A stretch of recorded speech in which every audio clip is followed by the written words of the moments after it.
بتعرفي لك ما في ناس بتحط صهورتها فوق راسها، اما انا يا حسرتي ما في حدا بنوب. هلا كل هالديباجة لأنه ما شاورناك بالخطبة. لك دخيلك شاورتوني ولا ما شاورتوني مو فارقة معي. ليش أنا إلي وجود بهالبيت؟ خلي أخوك يتطلع لفوق لفوق، أكيد حاطط عينه على البيت بده يلهطه. هلا أنت عن شو عم تحكي؟ سلامتك، عم بحكي مع حالي. وبدك تضل قاعد بالبيت؟ مو أنت هيك بدك؟ بلا خليك. لا ستي، لنقوم ننام أحسن شي، مشان تضلي رضيانة علينا وما تحرمينا من بركاتك. تذكرت أنا أخذت قرض من البنك وبكرة دفع أول قسط. وأنا شو لي علاقة؟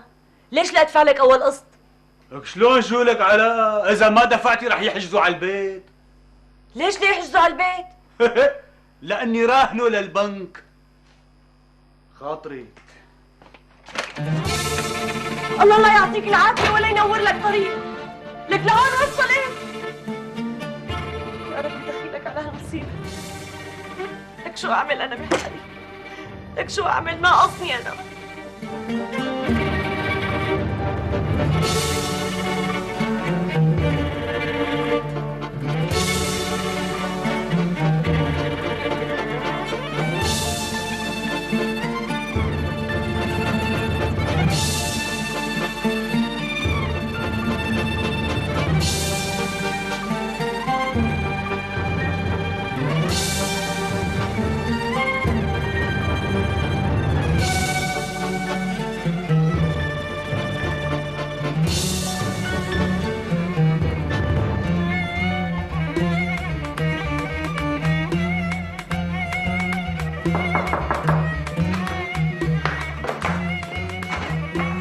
ماما ليش ما لبستي لهلا؟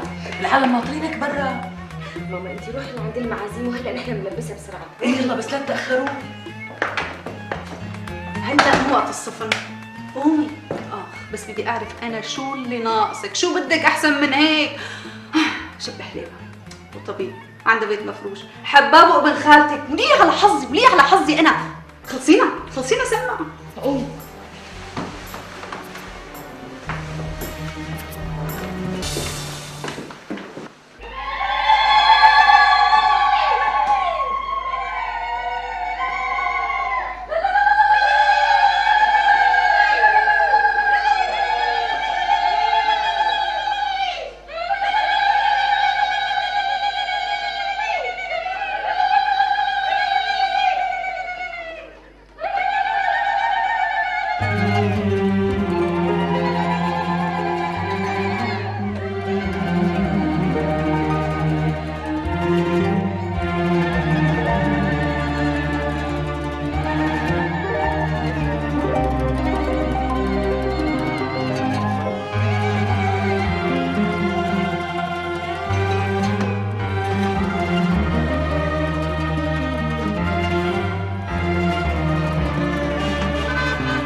إبراهيم فوت.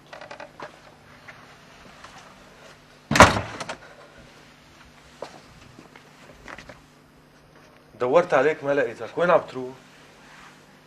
سلمى تجوزت وهي جيتي من عرسها. وإن شاء الله رحت على عرسها؟ لك أنت مجنون؟ فعلا مجنون؟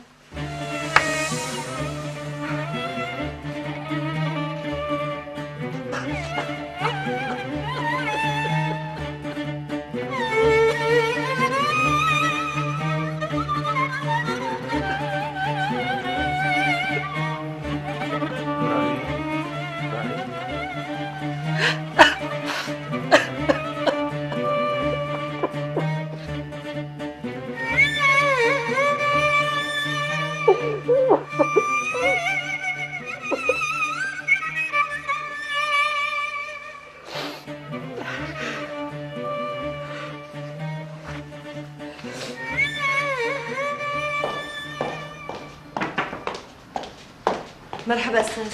اهلين ست مها، تفضلي استريحي شرفي. خير؟ والله ما كأنه خير يا استاذ. اكيد الموضوع متعلق بجوزك، عامل له شي مشكله؟ مستخدم الوكالة استاذ. تصور ساحب قرض من البنك وراهن البيت. عملك فهميني واحكي لي. بدي اسحب الوكالة استاذ. بسيطه، بكره بنسحبها. وبدي يطلب الطلاق كمان استاذ. بدك تطلعي وليه؟ بدك تطلعي ولك اكابر بنت الاكابر، بدك تطلعي عم تحلمي، انت عم تحلمي، فهمتي؟ لك حاجة عياط. لك بدي عيط، لك بدي عيط، بدي عيط. عم تبعتيني ورا على المحكمة؟ لك انت عرفاني حالك شو عم تعملي؟ إيه أول مرة بحياتي بكون فيها عرفانة شو عم أعمل. ها؟ معنى هالموضوع عن جد؟ إيه سيدي عن جد.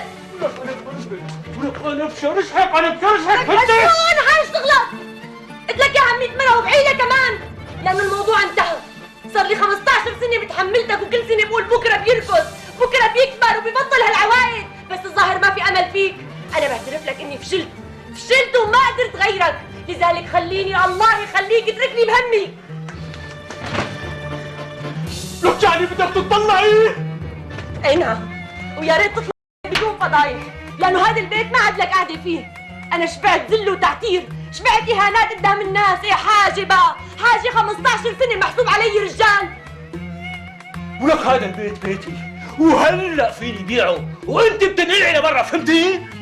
بكفيك راهنه، بس لمعلوماتك ما عاد تقدر تعمل فيه شيء. شلون يعني؟ يعني الوكالة وسحبتها، وانت ما عاد لك شيء بهالبيت. وين بدي روح؟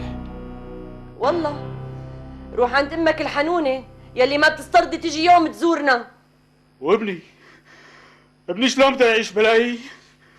هلا حسيت انه عندك ابن؟ ابنك صار شب وما حس فيك بيوم من الايام. لك هذا ابني وحقه يعيش معي. يا سيدي اذا حكمت لك فيه المحكمة خده. لك يا ما استهدي بالرحمن ولا تخربي بيتك بايدك، مهما كان انا جوزك، لك جوزك ابو ابنك ابو علي. انا قراري نهائي، بس صار لي 10 سنين عم اجله. الله يخليك خلينا ننهي كل شيء بدون مشاكل وبدون فضايح. هي غرقتك.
شباك ابراهيم؟ ابراهيم شباك مزعوج؟ ابو العز بدي اسالك سؤال. لسه فيني اسافر على السعوديه؟ ليش قررت؟ قررت. وهدول جاهزين؟ جاهزين. وحلواني؟ وحلوانك جاهز يا ابو العز. إذا من بكره الصبح بتجهز لي حالك، بتجيب لي اوراقك وصورة جواز سفرك. صهري بالسعودية بيعجبك، حكيت لك عنه يمكن. ما بيمضى شهر إلا بيكون كل شيء منتهي. شلوني معك؟ بارك الله فيك.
للأسف. أنا مقدر وضعك وحاسة عليكي. لا أبدا، بس قلقت شوي وما عرفت نام. كذابة أنت سلمى، أنت ما عم تعرفي ترتاحي معي. لا تحكي أي شيء إذا ما عندك رغبة تحكي، مالك مضطرة. أنا ما سبق طلبت منك تحكي ولا رح أطلب هلا أبدا.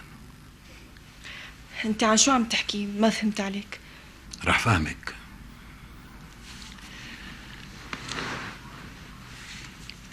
سلمى، أنت بتعرفي إني أنا كنت متزوج واحدة فرنسية مثلك تماما. بكذب عليكي إذا قلت لك إني ما كنت حبها. لا، كنت حبها، بس مو الحب اللي بنظرك هلا. كنا أنا وياها واضحين تماما، كل واحد قدام الثاني مثل الصفحة البيضاء.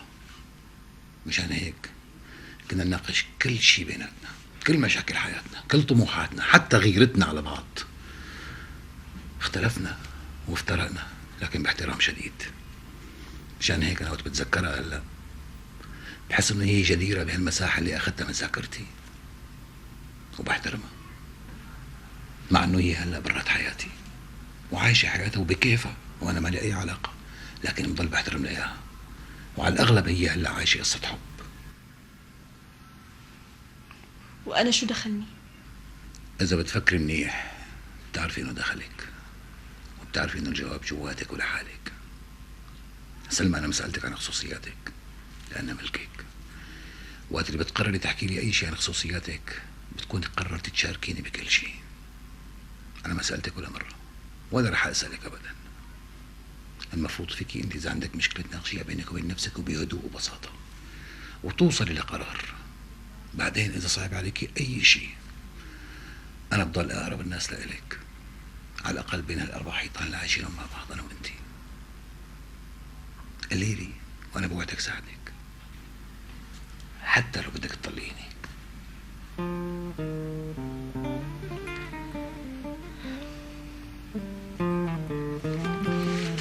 جمال، أنا آسفة كتير، آسفة. بسيطة، خلص. شو رأيك نعمل غرفتين نوم بالبيت؟ ليش؟ هيك حتى ما أتفاجأ مرة تانية إني نايم لحالي. لا، أصلا أنا بخاف نام لحالي. يعني بس لهالسبب؟ قايمة أعمل فنجان قهوة. هيك ما رح ننام أبدا.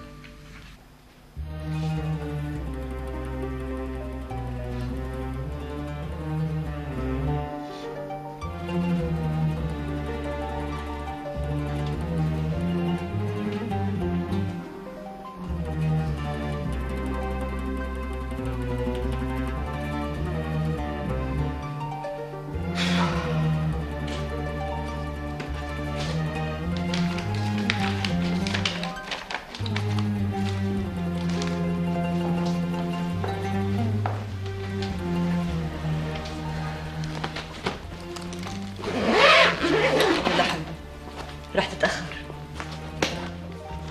مستعجلة على روحتي. لا يا إبراهيم، أنت بتعرف إني ما بتمنى تغيب عن عيني لحظة واحدة، بس هالسفرة ضرورية إلك. بكرة بتشوف. ما بعرف، خايف أفشل. إذا هيك رح تفشل. ما بعرف. شفتيها؟ لا. رح تشوفيها. أكيد. سلمى غالية علي كتير، وأنا بعرف إنه هي ما إلها حدا غيري. طيب أعطيها الرسالة. ما في داعي للرسائل يا إبراهيم، انسوا الموضوع بقى. البنت متجوزة وأنت على طريق سفر. إبراهيم، خلي بيناتكم ذكرى حلوة. أنت هيك رأيك؟ إذا ما بضايقك رأيي. إيه، معك حق. شو مغسولة خال؟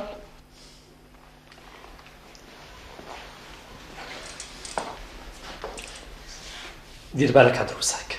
وعلى الماما بعرف. وإذا بدك أنا كمان بوصلك على المطار.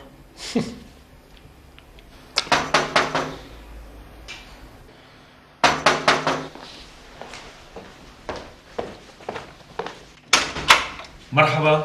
اهلين عمر. مرحبا مها. اهلين عمر. شو لسه ما جاهز؟ تاكسي ناطر. يلا يلا جاهز خلص. طيب رح انطركم برا.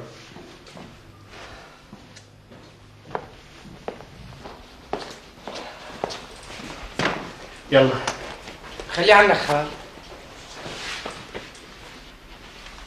سيك ابراهيم، خلي هدول معي. معي مصاري معي. بعرف معك، خليهم احتياط. ما انت دفعتي حق البطاقة والفيزا وكل تحويشة عمرك، خلص بقى.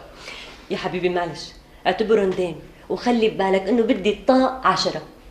تكرم عينك. ما خلي المفتاح معك مشان تسلميهم يعني.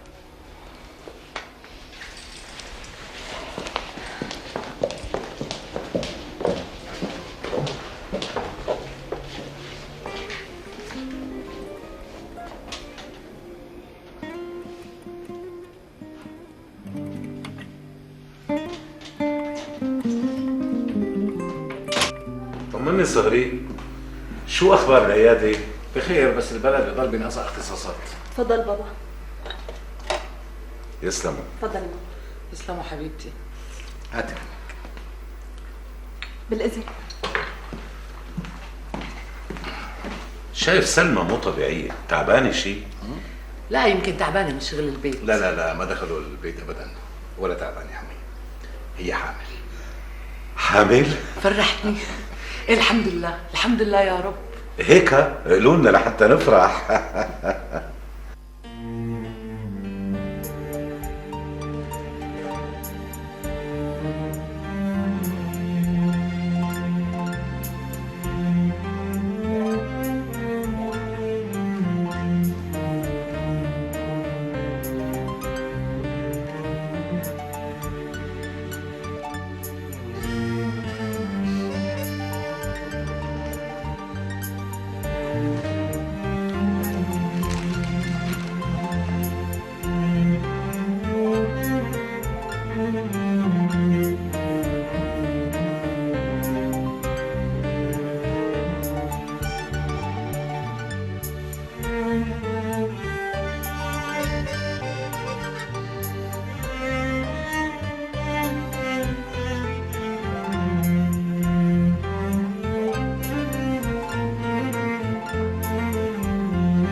سلمى، اهلين حبيبة قلبي. كيفك؟ مشتاقة هيك بتقطعيني؟ وشو بكي متغيرة؟ ما في شيء، ما عاوزتك بشغله ضروريه. خير شو في؟ طمنيني كيف سافر ابراهيم؟ كيف كان وضعه؟ مين قال لك انه سافر؟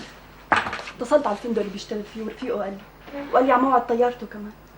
ابراهيم بخير وبيسلم عليك كثير. الله يسلمك ويسلمك. ما إلي عندك طلب وما رح انسالك هالمعروف طول عمري. معروف يا سلمى؟ لك انت بتأمري. الابو.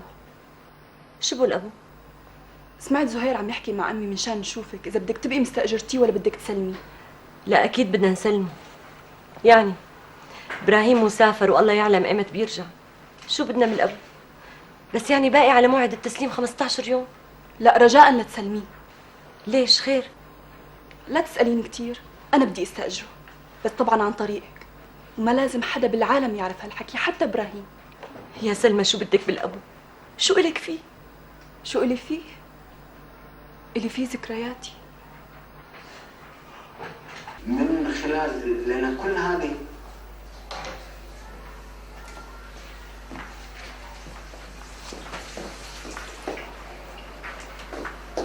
ماما. نعم حبيبي. حكيتي مع الست مها مشان الابو؟ ايه حكيت معها، قال بتضل مستأجرته لأنه لازمها. مشان شو لازمها؟ يمكن لازمها مشان شغلها. شو عليه؟ تبقى الست مها احسن من غيرها. بس برضاي عليك يا زهير لا تضغطوا على الست مها، لأنه هي إنسانة كريمة وشهمة وفوق هيك صديقتنا. بس هيك؟ وبصراحة نحن كسرنا بخاطرها. خلص ماما ولا يهمك، وإذا الإجرة بدها ما تدفعها بلاها. هي ما رح تقبل، وإذا تأخرت لا تطالبوها. تكرم عليك ماما، خاطرك. الله معك.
اعتبري الموضوع منتهي، واذا زعجك خبريني.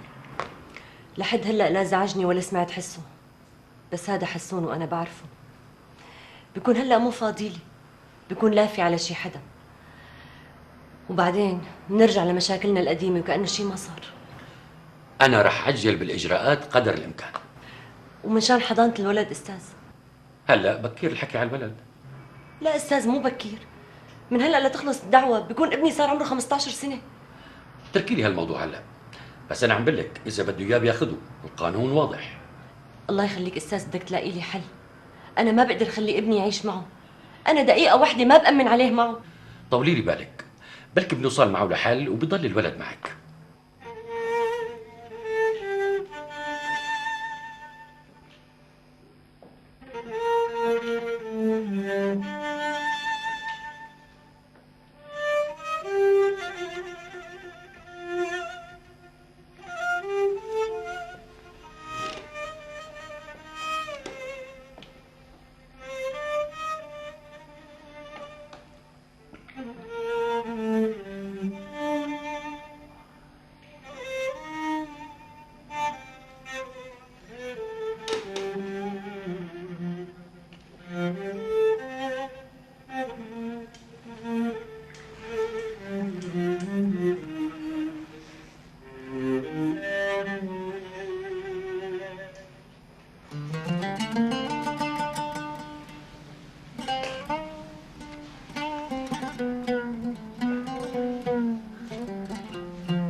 يمكن ما بيحق لي إني أكون هون، بس بما أنك أخذت القرار وسافرت حسيت إنه لازم الحياة تضل بهالبيت ولازم تستمر.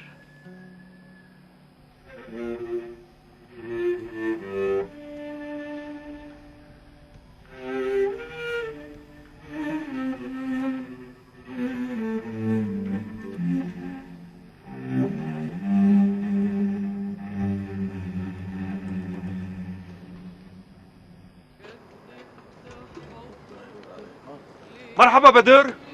اهلين وسهلين بالاستاذ عمر، اهلين والله. الصراحة أنا زعلان منك من أنسي فاطمة. لك شو أنسي فاطمة؟ تزوجنا وحامل كمان. شو هالحكي؟ لك ألف ألف ألف مبروك، بس يعني إذا راح الأستاذ إبراهيم ما بقى بنشوفكم؟ والله حقك علينا.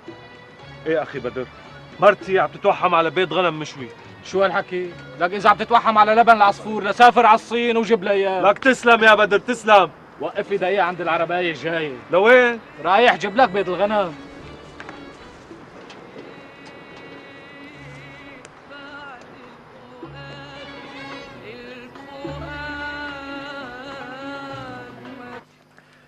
وهي بدر راح جاب لك اياهم من الميدان. عاد شو معذبنا؟ نحن من ريحة الغوالي. شو يعني نحن بدون ابراهيم ما لنا غوالي؟ بلا غوالي، بس ابراهيم رفيقه لبدر. كلي حبيبتي كلي. صحة بابا. مبسوطة عمورة بده يصير عنا ولد؟ شو؟ ولد واحد بس؟ عم تحلمي. جهزي حالك يصير عنا 10 اولاد. مشان يتشردوا. الله بيبعت رزقهم. حبيبي بس هاللقمة. بتعرفي إذا اجاني صبي رح سميه على اسم ابراهيم. لا ما حذرت، بدي سميه على اسم ابي الله يرحمه. يا ريت ابراهيم يحبك قد ربع ما بتحبه.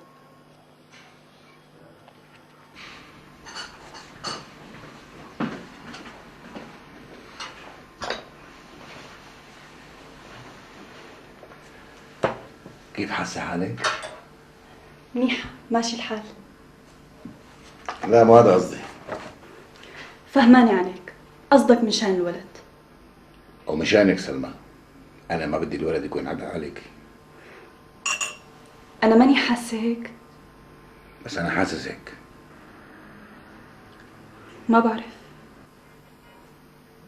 طيب خلينا هلا نفطر ونطلع نغير جو، لازم نحكي.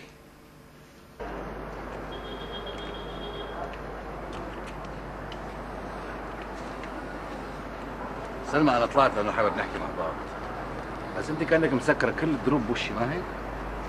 يعني بطلت تحكي؟ لا أنا ما بطلت أحكي، أنا الحكي اللي عندي قلته كله، حكيتك بكل وضوح، يعني صار الحكي عندك، أنا حابب أسمع.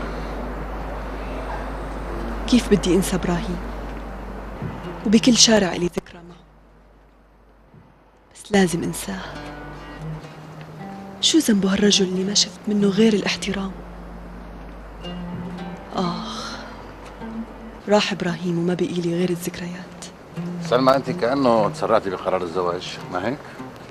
ليش هيك عم تسأل؟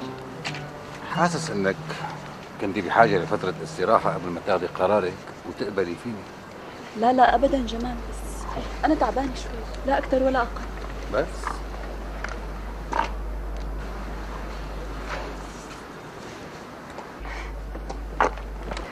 غادة، ست سلمى، كيفكم؟ والله الحمد لله مشتاقين لك كثير. وأنا مشتاقة لكم كثير.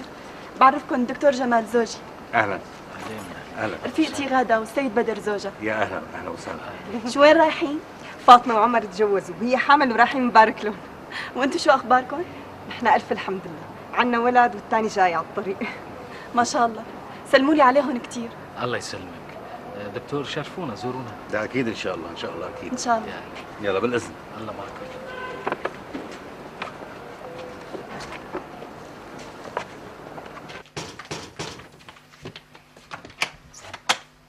يا ميت اهلا وسهلا، تفضلوا تفضلوا.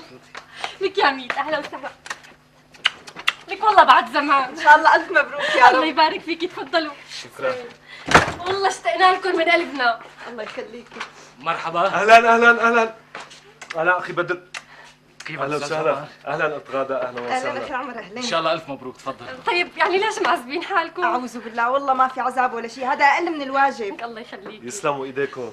امشي نعمل قهوه. يلا تفضل تفضل. اهلين اخي بدر. اهلين استاذ عمر. بتعرف مين شفت هلا بالطريق وانا جاي لعندك؟ مين؟ الست سلمى وهذا الدكتور جوزها. بتعرف يا استاذ عمر، كل ما شفت الست سلمى بيتقطع قلبي. بس اخ منه الاستاذ ابراهيم، لو سمع مني كنت تصرفت. نصيب اخي بدر، بدك الصراحه الله يوفقهم، اثنين ما بيستاهلوا الا كل خير. معك حق، بس ولك يلعن ابو المصاري. ودخلك جوزها حلو؟ والله هو بعينته حباب، بس انا بنظري الاستاذ ابراهيم احلى بكثير. ما شاء الله شو إلهم محبين هالابراهيم. والله يا ست فاطمه يعني الاستاذ ابراهيم مفضل علينا كثير انا وبدر، وانتي بتعرفي هالشيء. عينيالكم. غادة؟ اه انتي مبسوطة مع بدر؟ شو مبسوطة، إن شاء الله بيقبر قلبي شو هني. وعلى فكرة أهلي كمان صاروا يحبوه كتير ورايحين جايين لعنا. يلا يلا مشي تأخرنا عليهم. يلا. كلافة أهلا وسهلا. مدام سلمى وين فيني أشوفها؟ تفضل تبعني.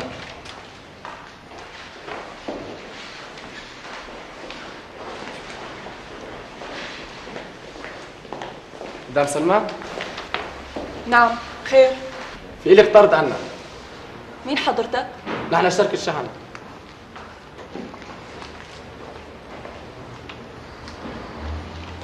من وين الطرد؟ السعودية. وقينا لو سمحت.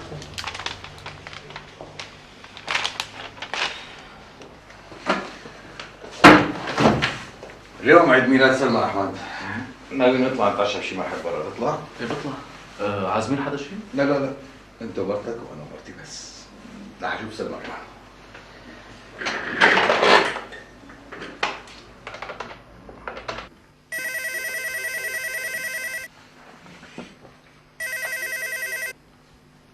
ايوه مرحبا سلمى. شو مشان عزيمة اليوم؟ انت عازمة حدا يعني؟ لا ابدا. لا انا عزمت الدكتور احمد ومرته. مثل ما بدك، انت تصرف، بس لا تتاخر بالعياده. لا اوكي ما راح اتاخر. اوكي مع السلامه.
كل عام وانت حبيبتي، كل سنة وانت سالمة.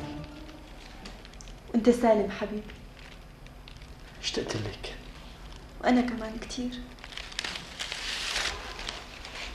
بس شمعة واحدة؟ عمرك سنة واحدة بس؟ لا بس بحسب عمري من يوم ما شفتك.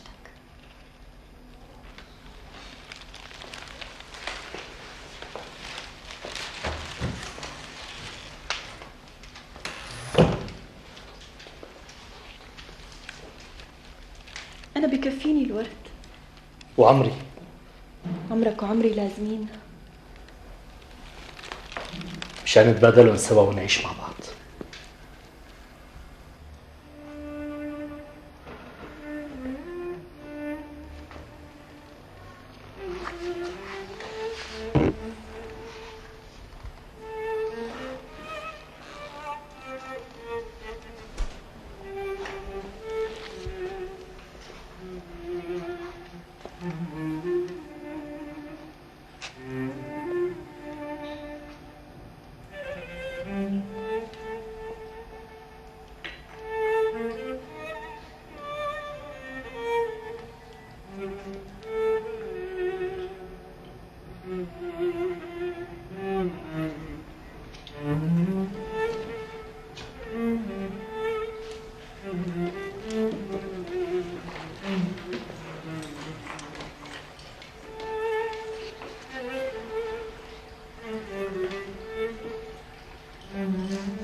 انت قديش معك؟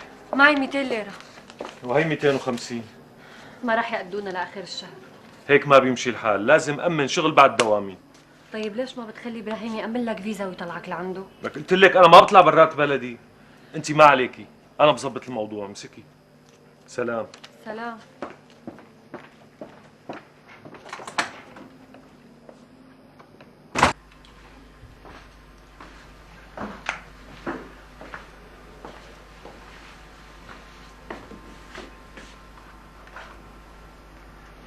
كل عام وانت بخير. وانت بخير. ان شاء الله تكون عجبتك. بس حلوة كتير. يعني انت كنت متخيلة يجي عيد ميلادك بدون ما اقدم لك اي هدية؟ ما فكرت بهالموضوع.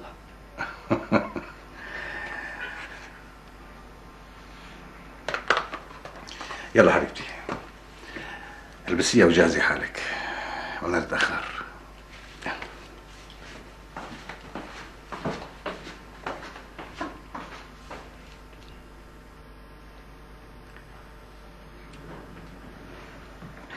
بتعرفوا يا جماعة، جاي على بالي اطلع كم يوم على فرنسا انا وزوجتي. والله نيالك. تغيير جو، شو رايكم تروحوا؟ انا ما فيني جاوبك، اسأل وزارة الداخلية. شو رايك سلمى؟ تروحوا؟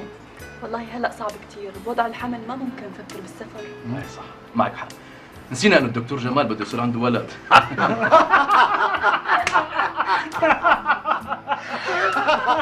يا سيدي قلة ذوق. ليش قلة ذوق دكتور؟ الجماعة مبسوطين، ولا انتم ما ضحكتوا بفرنسا؟ ضحكنا ولعبنا وانبسطنا بكل شيء. لكن ليش كانين هلا؟ يا ستي خطيرنا. احكوا عن حالكم، وهيك منال معك حق. لقيت لها شريكة.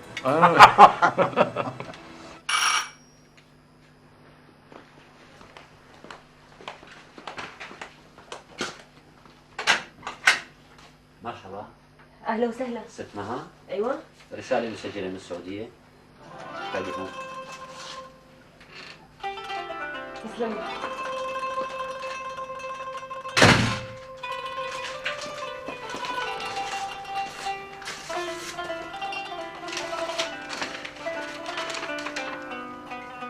اختي وامي العزيزة مها، اشتقت لك كثير انت وعلي. اشتقت للشام. اموري كثير منيحة بالعمل الجديد. اطمني علي وطمنيني عنك.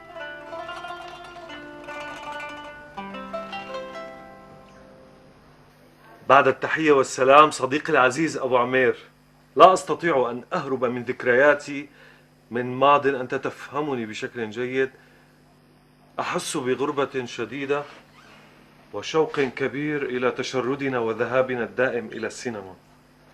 تلك الأيام التي أحس بأنها لن تعود، ولكنني كان لي بعت لنا شوية مصاري. ما بيعرف جاينا ولد على الطريق؟ لسه ما بيعرف. لا بيعرف، أنا قريت الرسالة اللي كتبت له إياها. يمكن ما معه مصاري. شلون ما معه مصاري؟ قال لك شغله ماشي وعم يتحسن؟ يا حبيبتي أنا ما بدي مصاري، ما بحب المصاري.